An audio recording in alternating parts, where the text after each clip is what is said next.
Guys, welcome back to the channel. I'm excited to sit down with Tony Montalbano. And Tony, it's been great to get to know you, since we met, I think, a year or two ago.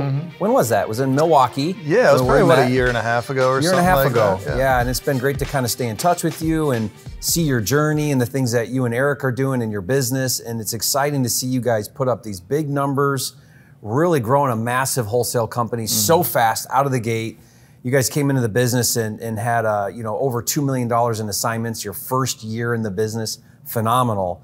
And guys, Tony's role in the company is really on the dispo side.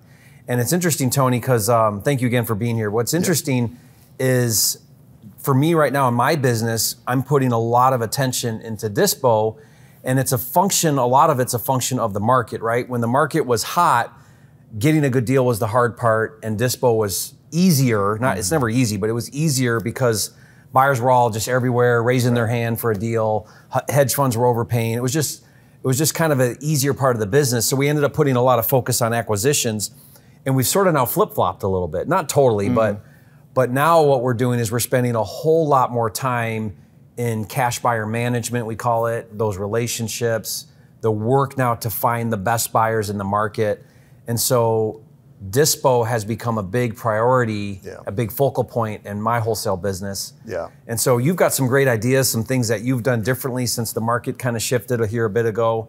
And I'd love for you to share with our audience some of the things that you're doing. And again, when I say dispo, guys, it's dispositions, it's finding the cash buyer once you've got a contract on a distressed property. Right. So what are some of the things you're doing that are kind of unique and different, and the adjustments that are happening? Yeah. Well, first of all, thanks for having me on again. This is great. Always love chatting with you. Yeah. And I always learn something when I sit with you and talk. So well, me too. I really appreciate it. Yeah.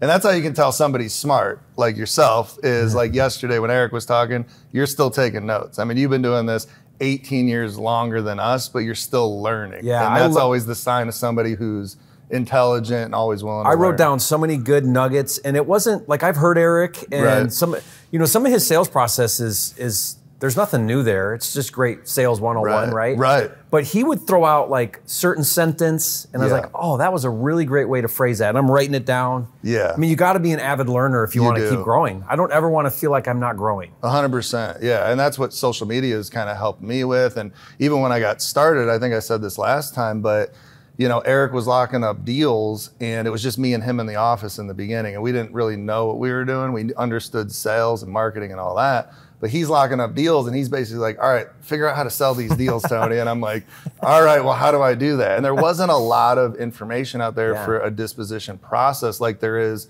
all these acquisition sales processes that are out there. But the one thing I was doing was locking myself in my office and looking on YouTube, how does Jerry Norton find cash buyers? So it's awesome to be here and talking with you. That's cool. Coming from that. Yeah. But yeah, just to go back to, the shift in the market and kind of what we're doing different now in dispo. I think we got really complacent because the market was so good for so long. We did. And we became order takers and just like sending deals to the 5 people that were buying all of our deals. I call it a cash buyer employee. Yeah. Like you worked for the cash buyer. 100%. Because they were buying, and you would just go back to that one because it was easy. But now they're telling you price. They're telling you what they want. Exactly, yeah. And we weren't really having to go through our entire process because all of our VIPs were buying every deal. I mean, you could roll out of bed and make 20 grand on a deal easy, when the market was cranking. I would interview like a new student on their deal, and like they would say, yeah, I just put a post on Facebook and 8 people wanted my deal. Yeah. Like that's not dispo. That's not dispo at all. It's not that's a true called process. luck or hot market. That's what that's called, not dispo. Yeah, it's the right place at the right time kind of thing. Dispo is a process, and if you want to scale and grow a business, you have to learn the process of dispo, which is finding the best cash buyer for your deal in the marketplace. Right, and one of our KPIs now is, and a lot of things, we changed a lot of things with the shift in the market, and it was kind of a blessing in disguise, to be honest, because I realized when the market shifted and nobody was buying our deals that we usually were selling deals to, I'm like, holy smokes, like we got to dig back into our process and get this thing ironclad tight to make sure we're finding the right buyers and getting what we're asking. So it forced you to improve your process. Forced me to do better, which is great. But one of our KPIs now is Like we run comps in Dispo. Like acquisition's going to run their comps. They've never seen the property though. They're going off what the seller's telling them, which is 100% a lie. And now you have pictures. And now I have pictures, right? And in our CRM, we know what the acquisitions agent thought the rehab was going to be and the ARV and all that. But now that I have photos and I can like deep dive into these pictures and see what the true condition of this property is, now it's like, all right, if we thought a rehab was 20, it might be 40 now. Which, right? because you have to, if you want to have a halfway intelligent conversation with a cash buyer. Yeah. Because your cash buyer is going to come on and he's going to try to beat you down on price. And what's he going to do? He's going to say, well, the comps, well, the condition. Right. And so if you're not prepared to kind of have that conversation, you're at the disadvantage. Yeah, you need to really understand that property. And that's why, like, with our Dispo agents in our office, like they take a property from A to Z. Once we get photos, they download the photos, they upload them on InvestorLift. They really, understand this property. So when they get inbound calls or make outbound calls, they know what they're talking about. Yeah. But the point I was trying to get at is, once we run all these comps and everything, we know now if acquisitions thought we could sell this deal at 150, maybe we can't sell this deal at 150. So we might adjust that price if it still makes sense for us, and we'll send the deal out. It might be 140 now, right?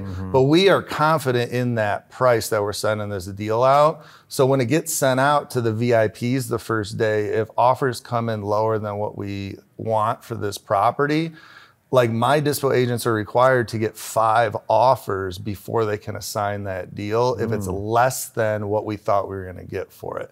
So it's now forcing these Dispo agents to go through the entire process. You can't stop on day 1 or day 2 if you're trying to assign that deal for less than I thought we were. So let me make sure I'm understanding that. I love this. This is great. I'm going to implement this in my business right now. So let's say that acquisitions ran a number and they thought it was 150 was the Dispo number, right? You get the deal, you push it out, or maybe you reevaluate and you're like, yeah, 150 is going to be too hard. Let's go 140, right? Because you guys buy deep, so you have spread, right? You have room. It's not like you're trying to make a 10K on paper and then you make 3K. No. You're trying to make 40K on paper and you make 20K, right? Sure, yeah. So you push it out at 140. In order to take 140, you want to see 5, or less than 140, you want to see 5? Yeah, less than 140, we want to see 5 offers. 5 offers, and it's forcing your Dispo team now to go find another buyer, get another offer, not just think that one low offer is indicative of the whole market. We're not desperate right now. Genius. It's like we know that we're going to sell this deal. That's really good, Tony. Yeah, thanks. Because it forces your Dispo team to not just take the first offer. Right, exactly, because they do get, it's the path of least resistance. You got an offer on this property, it's like, should we take it? It's like, it's not at our asking price. You need 4 more offers before you can assign that deal. And if you look at the data in our CRM, and I've done this, and I've done all this myself before I asked my Dispo agents to do this. I've tested it myself. And if you look at the data, that 4th or 5th offer is always the highest offer, more times than not. I was just going to ask you, how often do you get the higher offer? It's almost always higher. The further you get along in this process, you're talking to more buyers. That offer that was low, we're talking to that buyer every few days. Can you come up? Can you come up? Because you keep them in play. Of course. That's our backup offer. And we want to make sure it's a good backup offer. We're confident we're going to get this price for this property. So we're going to continue our process. If you can come up on your price, more than willing to assign this deal to you today. And it also allows you to make them compete against each other. Yes. So then you can say, hey, so we've got a couple interested parties. We're looking to get another offer today. Yeah. So exactly. We'll let you know, but we've scheduled another walkthrough. Yeah. We got 4 more, investors going out to this property. So if you really do want it, you're gonna have to come up to 10 grand. And if you're at our asking price, I'll assign it to you right now.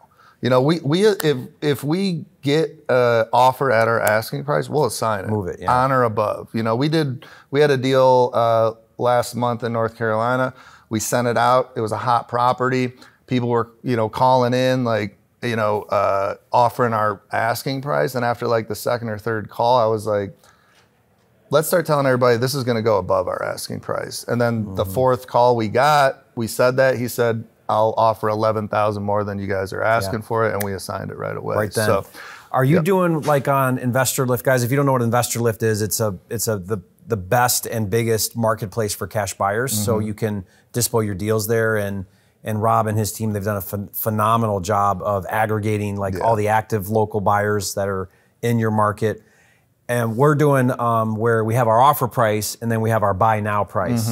Are you utilizing that? Yeah, we utilize that. Yeah. It fluctuates on every deal. Yeah. You know, if it's in a hot market, yeah, we'll definitely put that buy it now price. And how do you do it? So you put your offer number, let's say that's 129, and then you buy it now at 136 or something like that. Pretty much the same. Yeah, 5, 10 grand higher depending on the buy it now. Yeah, on the buy it now. And the idea there is if you've done your job and you've got good pictures, video, good information, you want that cash buyer to make a decision without going and seeing the property. Right. That's the golden That's always goose. best, right? Where they just click that buy now, they take it. They don't want to compete with everyone else looking at it, and you just moved your deal like right away. Well, and that's something we've been told, and it's something you said yesterday, which was just like validation on we have to do this, because I've been kicking this can around for a while, and I bring it up in almost every morning meeting, and I'm like, we really need to get videos on more properties. We need to get Matterports, you know? I've actually even said recently, either get an inspection done or get these things cleaned out because they're not presenting well. And then when you said that yesterday, I was like, done. We're now doing this. So Rob told me with Investor Lift, he says when they look at the data, the wholesalers that are doing video have twice the assignments as, now that might be indicative of everything else they're doing better, right? But the point is you will sell better and more if you've got good video too. And when he told me that, my first thought, because I'm such a skeptic, I'm like, well, those are probably the houses that are $500,000 and there's just a bigger spread. And he said, actually, the purchase price is lower and the assignment fees are higher if you look at the data on anything with a video. So it does work. I know it works, and I just got to implement it. Yeah, so one of the things I talked about with a group last night, and Tony was in there, was one of the things that we're doing. Now, we don't do it on every property. I would love to, though, if we could, but we'll even do a trash out. And because what we're thinking about is we're thinking the better it shows, the better it sells. Of course. And so even with our pictures, so we used to just send anybody out there with an iPhone, who cares, right? Just give me pictures, and that's all a cash buyer needs. And now we're thinking about lighting, because a lot of these properties are dark, like they're boarded up, some of them, or there's no power on, some of them, or they're just like they just don't take good pictures. And now I want to spend the extra money, send a real photographer in there with a battery pack light. Yes. And think about the picture. Right. Think about the angle. Right. Think about someone sitting, a cash buyer in his office that morning, he gets your email and opens it. What is his experience going to be? And if he just goes, man, this thing looks like a dog. Yeah. Let me see what else is out today. Yeah, I mean, we actually send professional photographers out to almost every single property. Yeah.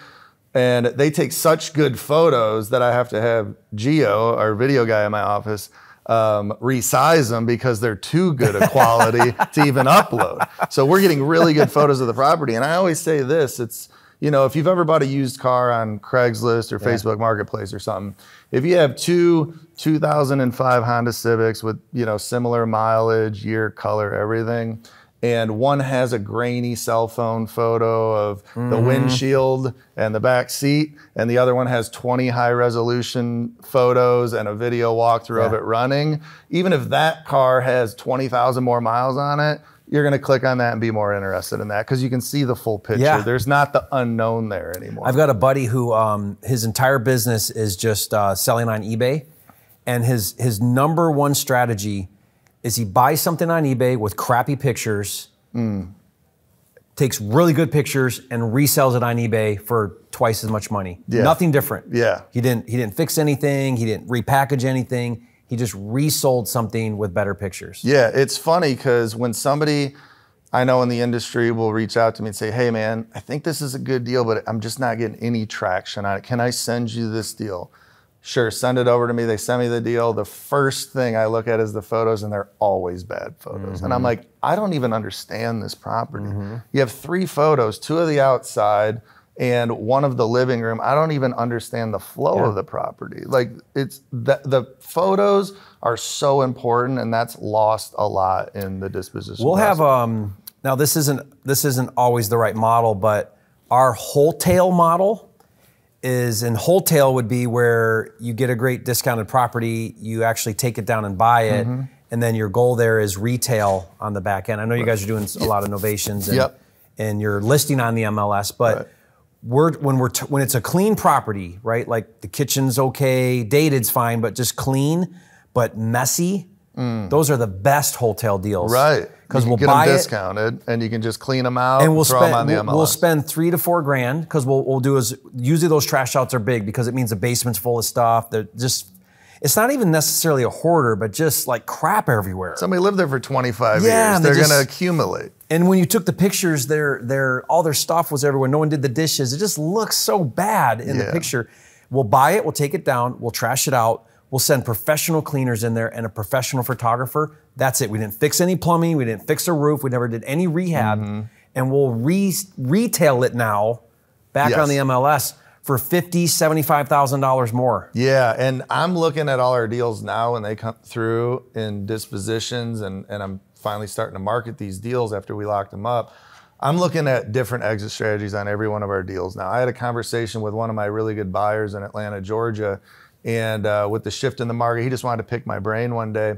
And he told me, he's like, Tony, out of the 7 deals I bought from you in Atlanta, he's like, I didn't spend over $1,000 on any of these properties I bought from you. I literally bought them, maybe cleaned them out, maybe didn't, And then if they were resold them? good, and just put them on the MLS. He goes, and I made at least 20 grand on every one of these deals. He's like, you should be doing that with your deals. He's like, I'm screwing myself by telling you this, but on these deals that you can wholesale, you just need to start doing that. You would have made, extra 20 grand each on these deals you sold. Yeah, I mean, I would say for someone watching, it's okay to like stay in your lane, wholesale assignment, right? But as you start to grow and develop your real estate business, if you're really a business person, you start to look at things differently where now the exits start to matter. Right. And like a wholesale business that just generates and turns is one model, and that's great. And it can be massive. Like it can be $1 million a month business. I'm gonna talk about it in my presentation later today. But what's really great is if you can start to now look at multiple exits and how you can participate in certain deals in a different way based on those exits. And now that changes your entry, your buy completely changes when you can look at multiple exit strategies. Right. It might be creative, it might be fix and flip, right? It might be wholesale or just relist. All the different ideas. Yeah, and with looking at these properties now through that lens, I can help acquisitions when they're locking deals up too. That's great. It's like, they're coming to me like, Tony, you think we can sell this? And I'm like, well, it doesn't work as a wholesale deal. Maybe it works as a novation deal. Like, let's pitch novations now. Or, hey, this seller wants this. It's like, do they own it outright? Maybe we can pitch seller financing. Send me the phone. I'll send me the call. I'll pitch it. Whatever it takes. So yeah, we're looking. That's why it's so important to have dispo and acquisitions work hand in hand. They have to. We had recently where dispo came and they said, Jerry, I've got a buyer, but they wanna go conventional. And I'm like, conventional? And they're like, yeah, and they'll pay, twice any assignment fees we're getting. They just want a deal and they want to go conventional. Well, that's forcing me to think a whole lot differently about that deal now, because it's like, well, will it pass an inspection? Right. Will it appraise? Like, what are the issues? But if dispo, who's got their ear to the buyer, can also have in real time be understanding acquisitions, and you can adjust on the fly. Same with like your marketing. If dispo's giving your marketing on the front end feedback, there's a good feedback loop. Yeah. You're going to improve all your processes really well. 100%. It happens a lot where Eric is, he's running comps. He's looking at this deal. He's looking at cash comps. And he's calling me over. He's like, Tone, you got to come over here and look at this deal. What do you think? And I'm like, open these 3 cash comps. He sees who bought them. And I'm like, I know that guy, I know this guy, and I know that guy. I'm like, if they paid that for it 2 months ago, we can sell this deal for the same. Yeah. Lock it up. I'll have it sold in a day. So dispo helped acquisitions It happens all the time. determine their buy. Yeah, it happens all the By time. understanding how to look at the back end, the exit. Yeah, we've actually dispoed a property before the seller signed the purchase agreement. Yeah, because you pre-sold it. I knew the guy that bought the one next door, Yeah. So it's so important to work hand in hand like that. And then another thing we're doing now with the market shift too is we'll lock up a lot of deals and acquisitions just simply being the cheapest thing on the MLS too, because we do list, and people get this confused, but we list a lot of wholesale properties on the MLS. Where you're going to still do an assignment. Still an assignment. We're not novating these. It's not a novations contract. It's literally our purchase agreement with a MLS pre-marketing clause, an attorney in fact document. The seller is signing all of that. So we are now allowed to list it on the MLS, market it to cash buyers off the MLS. And we just, I created a script now where we're educating these agents on how our process is and what an assignment contract is. That's great. How this goes, because they all think they know a little more than they actually do when it comes to real estate. But this is something that they don't do often, or they've never done at all. They've heard about assignment contracts, they've never done one. So now it's our job to educate these agents on how this process goes. Man, Tony, I'd love to maybe we can do another video and you could just break down that process. Yeah, I would and love share to. Yeah. how you're doing, where you're listing for a flat fee too. Right. On the MLS to still wholesale and do an assignment. So this isn't a resell. Nope. It's not a wholesale. It's not even a novation. No. It's just normal wholesaling. But now you're getting in front of thousands of eyeballs on the MLS. Yes, it's our biggest buyer pool, right? Yeah. And we look at PropStream, InvestorLift, Facebook groups, MLS. We look at all these platforms as just marketing to find your buyers. So you're just using, if you look at the flat fee MLS for a wholesale deal it's a PPC lead, right? We're getting 40 inbound calls a day off of our properties on the MLS. Now, instead of pulling agent phone numbers and emails and trying to reach agents all day, They're inbounding. for $150 a property, now they're calling you. Yeah. Like, how long would it take for you to call every agent in this zip code in Atlanta? It would take weeks. Yeah. And you wouldn't even get a hold of them. Right. They don't even answer their phone. They don't answer their phones, which is insane. And they don't call you back, which is crazy. But if you got a good deal out there and they work with investors, they're now calling you for $150. Yeah. And you're building a relationship too, because now they know you're a real estate deal guy, and now when they sit down with that next distressed property, they know who to call. Exactly, and that's the other pitch is, I'm sure you get a lot of properties that don't qualify for, conventional loans and lenders and stuff. What are you doing with those leads? Yeah, I mean, if my investors don't want them, we just let them go. It's like, well, call me. Call me. I'll pay you a spiff for sending me the deal. So yeah, that's great. Well, let's do a deep dive on that idea, that strategy you're doing. That's a great idea. And I think the main takeaway, like if I were to summarize what we've talked about here, is guys, when you think about dispo, it can't be an afterthought, right? And it used to be kind of an idea like all it takes is one buyer. I've said that before. It's true. All it takes is one buyer for your deal. But really, if you want to extract the highest paying buyer out of the market, you got to go to the market and you got to think the same way you do on acquisitions, which is, how do I get in front of more eyeballs, as many eyeballs as I can? How do I get them calling me and me calling them? What do these processes look like so that we can find the highest paying buyer for my deal? You have an obligation to the acquisitions team, your family, your everybody.